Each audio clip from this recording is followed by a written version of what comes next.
자, 반갑습니다. 필승입니다. 자, 오늘은 삼성전자가 좋았습니다. 어제 제가 삼성전자 우를 이제 투자를 시작하였죠. 당연히 멤버들에게 말씀을 드렸고, 삼성전자 우 필승 포트에 편입하였습니다. 이렇게 말씀을 드렸습니다. 지금 보시면 반도체가 대체적으로 다 괜찮아요. 보시면 삼성전자 우도 3% 이상 올랐고, 어제 장 시작하자마자 매수했기 때문에 현재 대략 한 5%가량 이제 수익 중에 있습니다. 결국 이 반도체라는 것은 이 사이클을 타는 사람이기 때문에 이 사이클이 턴어라운드 할 때, 그러니까 변곡점에서 투자를 한다면 특히나 이 대표적인 기업들, 망하지 않는 기업들 혹은 압도적인 경쟁력을 가지고 있는 기업들에 투자한다면 굉장히 손쉽게 꽤나 큰 수익을 낼 수 있다는 점에서 한국 투자자로서의 가장 큰 이점, 가장 큰 이익 중에 하나가 아닐까 생각하고 있습니다. 바로 반도체 사이클을 맞이해서, 그러니까 반도체 사이클이 돌아갈 때 전 세계 유수 기업들을 이제 골고루 투자할 수 있다는 점이 특장점 중에 하나겠죠. 다 좋았습니다. 뭐 네페스 괜찮았죠. 이런 걸 봤을 때 결국 이 하드웨어, 반도체 하드웨어가 다시금 흐름이 좋아질 기미가 보이고 있어요. 그러니까 내년부터 시작해서 뭐 IoT, 5G 이런 것들을 필두로 해서 내후년 혹은 3년 뒤, 4년 뒤로 갈수록 AI, 서버 증설, 그리고 자율주행 이런 것들이 지속적으로 이제 발전을 할 수 있는 그런 가능성이 크기 때문에 특히나 이런 디램 이런 메모리 반도체보다는 비메모리 반도체에 대한 수요가 저는 굉장히 증가할 것이라고 생각하고 있습니다. TSMC의 주가만 보더라도 다 아실 수 있죠. TSMC의 주가가 급등하는 것만 보더라도 굉장히 한국 투자자로서 이쪽 사업을 놓치기에는 굉장히 아깝다 이렇게 보시면 될 것 같습니다. 오늘 분석해드릴 기업은 원익 QNC입니다. 그리고 굉장히 안정적인 소재를 생산하고 있고 특히나 최근에 전 세계 1위, 전 세계 1위의 쿼츠 원재료 생산 기업이죠. 전 세계 1위 기업을 인수를 함으로써 이쪽에 대한 압도적인 경쟁력을 점차 가지고 나갈 그런 기업 중 하나라고 보고 있습니다. 그러니까 원액 QC 같은 경우는 쿼츠, 그러니까 석영 유리입니다. 유리. 예를 들어서 우리가 실리콘을 통해서 혹은 뭐 니켈, 아연, 뭐 철, 이런 것들을 통해서 제품을 만드는 것처럼 그냥 석영 유리를 통해서 반도체 소재 제품 혹은 반도체의 부품들을 이제 만드는 것이라고 보면 되겠습니다. 그리고 원익 QC가 얼마 전에 이제 모멘티브, 그러니까 전 세계 1등의 쿼츠 생산 기업을, 미국 기업입니다. 이제 인수를 함으로써 결국 완전한 수직 계열을 이뤘죠. 그러니까 원익 QC 같은 경우는 쿼츠를 수입해서 이 쿼츠를 가공해서 삼성전자라던가 대만의 TSMC, 마이크론 이런 기업들에 납품을 하는 그런 기업이었습니다. 그런데 원재료까지, 전 세계 1등 원재료 회사까지 인수를 하였다, 이렇게 보시면 될 것 같습니다. 결국 이쪽에 대한 수요를 짐작할 수 있다면 원익 QNC의 성장성도 어느 정도는 예측할 수 있지 않은가, 이렇게 보고 있습니다. 특히나 이 원익 QNC의 좀 사업 보고서를 봤을 때 혹은 실적을 봤을 때 압도적으로 성장하는 쪽이 있습니다. 지금 보시면 크게 지금 매출 부문이, 지금 적어드리겠습니다. 매출 부문이 한국, 그리고 미국, 대만, 이쪽에 이제 큰 시장 중에 하나입니다. 뭐 한국, 미국은 당연한 것이고 대만의 TSMC가 이제 대표적인데, 영업이, 이쪽에 대한 매출이 매년 50% 이상씩 성장하고 있어요. 50% 이상씩 성장하고 있습니다. 그리고 이 쿼츠라는 것이 메모리뿐만 아니라 비메모리에도 들어가는 필수 소재 중에 하나이기 때문에 TSMC에 대한 의존도가 전 세계적인 비메모리 반도체 쪽에서 높아질수록 원익 QNC에 대한 실적 역시나 점차 좋아질 수밖에 없지 않은가, 개인적으로 이렇게 보고 있습니다. 물론 제 모든 영상은 매도, 추천은 아니죠. 추천 아닌 거 다들 알고 계실 겁니다. 다만 결국 대만의 TSMC라던가 아니면 UMC 등 이제 파운드리 업체와 이제 거래를 하고, 또 이쪽 업체에 대한 성장성이 이루어지면서 원익 QNC 역시나 꽤나 크게 실적이 좋아질 기미를 보이고 있다, 이렇게 보시면 될 것 같습니다. 특히 이번에 인수한 이제 모멘티브가 전 세계 1위, 그러니까 쿼츠를 생산하고 있는 전 세계 1위 기업이고 완벽한 수직 계열화를 이뤘다는 점에서 경쟁사 대비해서 기술력은 전 세계 탑티어고요. 그리고 추가로 원재료에 대한 비용 절감을 할 수 있다는 점이 비용 절감까지 할 수 있다는 점이 장기적인 성장 모멘텀을 가지고 갈 수 있지 않을까. 특히 반도체가 좋아질 것이다. 특히 비메모리 반도체가 좋아질 것이다라고 생각하는 분들은 결국 이쪽에 대한 관심을 안 가질 수가 없는 거예요. 특히 이 TSMC와의 거래도가 있고, 삼성전자가 미국이 이제 중국에 대한 반도체 제재를 강하게 하면서 삼성전자 역시나 비메모리 반도체에서 약진할 수 있는 그런 모멘텀을 점차 받고 있기 때문에 결국 이 쿼츠라는 소재 자체가 특히 쿼츠가 부품 중에서도 소재 중에서도 교체 비율이 굉장히 빨라요. 이 교체 타이밍이 시기가 굉장히 빠릅니다. 보통의 아무리 소재라고 하더라도 12개월 이상 되는 부품 소재가 많은데 이쪽은 2, 3개월 보통 2, 3개월마다 교체 수요가 발생합니다. 그렇기 때문에 사이클을 그렇게 타지도 않습니다. 그러니까 이 교체 수요가 굉장히 느린 장비라던가 소재 부품 같은 경우는 사이클을 심하게 타는 경우가 있어요.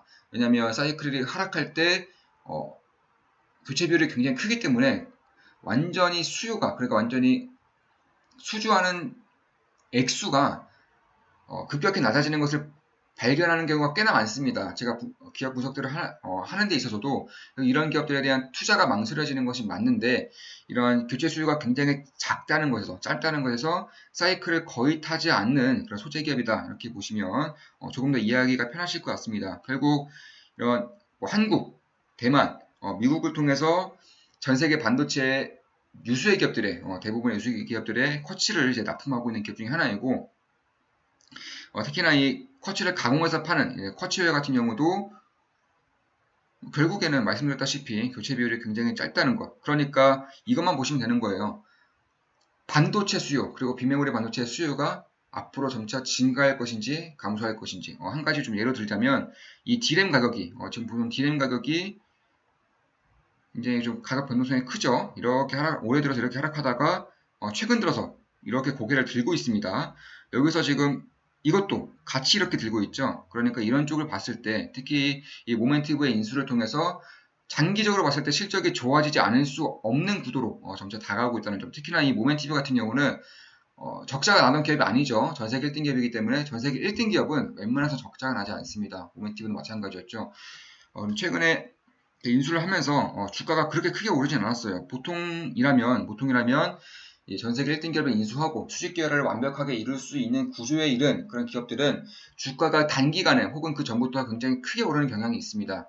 그런데 아직도 주가가 이렇게 오르지 않았다는 것은 모멘티브를 인수하면서 이 모멘티브의 적자가 발생했습니다. 결국 이 적자를 통해서 원익QNC를 모멘티브를 인수함에 있어서 오히려 리스크로 바라보고 있는 그런 시장의 움직임이 좀 있는 것 같아요. 제 주변 지인들이라던가 좀 분석 자료를 본다고 하더라도 그리고 이쪽에 대한 리스크를 좀 염두에 두고 계시는 분들이 있는데 이런 건 굉장히 흔해요. 사실상 이 인수합병에 좀 관심을 가지고 있고 또한 인수합병에 대한 투자 경험이 꽤나 있으신 분들은 다들 아실 겁니다.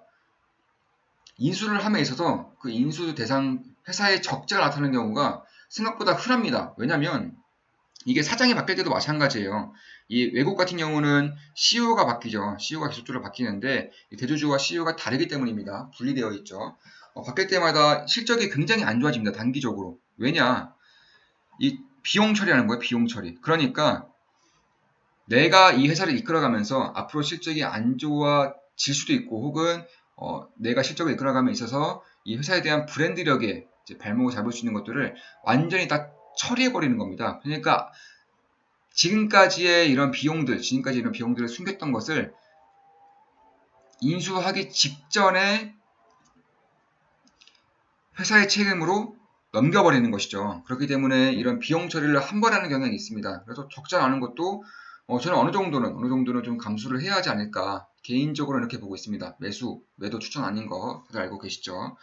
그래서 이런 것을 봤을 때에도 결국 어제 삼성전자 우를 제가 매수한다고 필승 멤버들에게 말씀드렸고 현재 5% 이상 수익 중이기도 하고 또한 이쪽에 대한 서버 증설, 빅데이터의 증가로 인해서 결국 뭐 이런 기업들도 제가 얼마 전에 지인 계좌를 이제 소개를 해드렸죠. 지인 계좌에서 KNX가 역시 250% 이상 수익 중인데 저도 뭐 투자를 하고 있고 이미 여러 번 말씀을 드린 기업 중에 하나입니다. 여러 번 분석을 해드렸고 이런 기업들의 주가 상승은 결국 빅데이터의 상승을 말해주고 있는 거예요.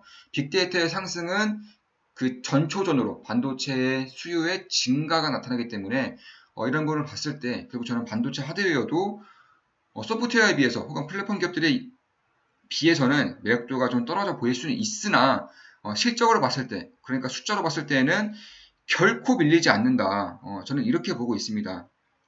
그러니까 앞으로의 반도체 하드웨어 기업들, 특히나 압도적인 경쟁력을 가지고 있는 기업들은 잘 봐야 돼요. 뭐 제가 지금까지 말씀드렸던 뭐 네오셈도 마찬가지고,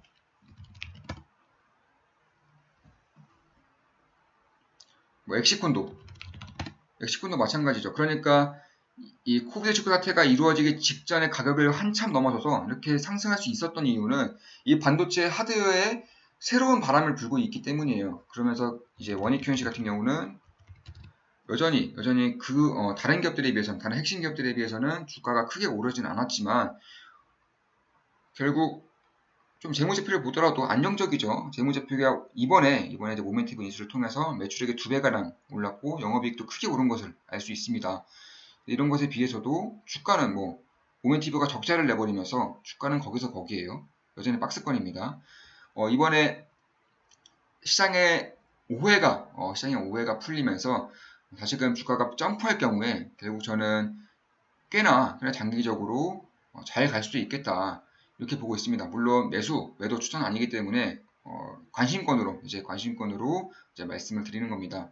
지금도 역시나 매력적인 가격대이지만 조금 더 보수적으로 봤을 때에는 결국 15,000원 라인대에서 13,000원 라인대까지가 관심권에 두기에, 그리고 박스권 하단 매매를 하기에는 괜찮은 그런 가격대가 될 수 있다. 이렇게 보시면 될 것 같습니다. 결국 월봉도 보고 연봉도 보더라도 꾸준히 성장을 하죠. 이런 이유가 반도체 소재 기업이기 때문이에요. 핵심 반도체 소재 기업은 반도체 사이클이 안 좋았었던 이때라던가 아니면 이때에도 결국에는 살아남을 수 있다는 거죠. 왜냐하면 소재는 꾸준히 써야 되는 것이고 인플레이션과 물가 상승으로 인해서 소재 가격도, 그러니까 피해 값도 점차 증가하는 것이기 때문에 장기적으로 이러한 흐름을 나타낼 수 있는 것들이 바로 소재 기업들이고 핵심 소재 기업들의 특장점 중에 하나가 되는 겁니다. 역시 월봉을 좀 보더라도 완전히 이상적인 흐름 중에 하나죠. 이상적인 흐름 중에 하나입니다. 결국 지금 보시면 이런 식으로 길게 1파동이 왔고 한번 쉬면서 3파동을 만들면서 2파동, 3파동으로 다시 가고 있는 그런 흐름을 보이기 때문에 여기서 만약 조정을 보인다면은 관심권에 둘 수 있는 그런 가격대가 될 수 있다. 이렇게 분석을 해드리는 겁니다. 자, 지금까지 원익 QNC 그리고 반도체 하드웨어에 대한 분석이었습니다. 앞으로도 좋은 기업 분석, 좋은 분석으로 찾아뵙겠습니다. 다들 아시죠? 좋아요, 댓글, 구독, 알림 설정, 족대꾸알 해주시면 감사하겠습니다. 필승이었습니다. 필승!